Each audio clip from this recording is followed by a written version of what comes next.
How are you all doing? Thank you for joining us in this journey we have through the Sermon on the Mount. I'm really excited about what I have to share this morning. We have been talking about the Sermon on the Mount, and we've now looked at Jesus' statements. Blessed are the poor in spirit, for theirs is the kingdom of heaven. And blessed are those who mourn, for they shall be comforted. Today we cover the next verse, which says, Blessed are the meek, for they shall inherit the earth. But before we get into our text this morning, I'd like to tell a story. This was about 4 years ago. It was spring of 2016. And Jacob was finishing his junior year at Houghton College in New York. And to finish his schooling, he had to do an internship. And in his dorm, he had some young men who thought that they could get him an internship. And the previous summer, he went to Canada and through a long series of events, got mononucleosis, couldn't complete that. And so he had to finish an internship. And we had heard about an internship program they had in Los Angeles. And so when a couple weeks before the end of school, I went with him to the financial aid counselor. Now in my mind, remember, I've been dad all these years. When my kids needed something, I took care of them. There were times when they got mad at me that because I was taking care of things that they didn't even know they needed. It is always the struggle of a parent. And then as a parent, you also have this challenge of turning your children from being dependent to independent. And I could tell stories and stories about how that may not have gone the way that I anticipated it to go. But on this day, we were going to the financial aid department specifically with one purpose in mind.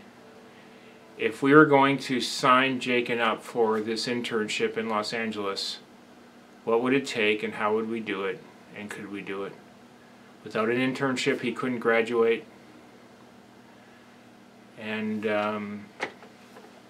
so we kind of had our backs up against the wall. So when we entered into the financial aid department, I was a little surprised to see who I was meeting with because, and I'm sure many colleges are doing this, they had a young man that had recently graduated from Houghton, and he was the one who I was counseling with. And I have to admit, so I'll unpack this a little bit later, but I had pride rising up inside of me. So we began the meeting. Jacob needs an internship. This is his senior year. We heard that you support this internship program in Los Angeles. How much does it cost? Well, the first thing the financial aid officer said, well, I don't know. You have to look that up. I said, well, I've come here from Pennsylvania. I'd really like to get all of this taken care of right now. So with a little coercion, he looked it up. He said, well, it looks like last year the cost was $17,000 a semester. I'm not sure exactly what it was, but let's say that's the number. Okay, so then my next question, will financial aid support that? And his answer was, I don't know, that's up to the federal government. And I said, well, there have been people from the school who went to this internship before. Did financial aid support them? I don't know, you'd have to find out who they are and ask them. By this time in the conversation, I'm getting a little bit irritated that there's somebody in this position that is not answering my questions. This is a pretty easy thing. And every question that I would ask, he would say, I don't know. So it probably took about, I would say 20 minutes. And he obviously was not, he thought he'd answered all my questions, which none of the questions were answered. It was simply that, well, we can't tell you, we don't know. When we asked him what the prices would be for the cost for school next year, he couldn't tell us that. And so he was ending the conversation. And I would not let it end.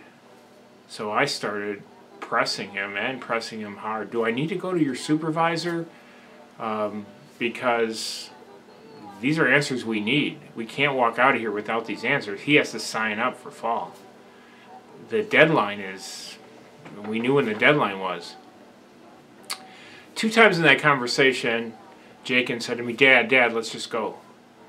He was getting a little irritated by the way that I was responding to this young kid. And honestly, this young kid was too young to be in that position. And I'm feeling that I'm the victim, and so I'm taking Jacob in as the one who I'm supporting and trying to get this thing happening for him. So I'm putting us both out as the victim, and I started getting stronger and stronger and more aggressive and more aggressive. And by the time we left that place, I pretty much had to make him answer every question, but we had all the answers we needed. We knew what we had to do. We knew how expensive it was going to be. And I was walking out thinking pretty highly of myself that I had accomplished this for Jacob.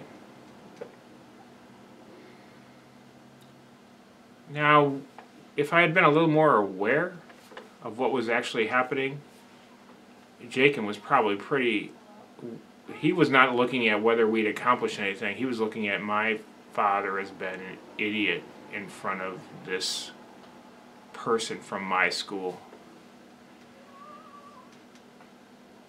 And there was a long silence in the car. And even to this day, as I unpack that meeting, I'm unpacking many conversations I've had when I have felt that I have been the victim and I'm not being treated correctly. And there is inside somewhat of a victim mentality. But even that victim mentality hides behind something that the Bible calls pride. You see, pride is the opposite of meekness. Jesus is never talked about in terms of being proud. And Jesus' Father, our Heavenly Father, never said, Jesus, I'm proud of you. What did he say? He said, I am well pleased. This is my beloved Son in whom I am well pleased. Today we're going to talk about what it is to be meek. What happens when Jesus is talking about the meek inherit the earth? And also we'll be talking a little bit about pride, the thing that comes from the enemy of our soul and the things that we struggle with so often.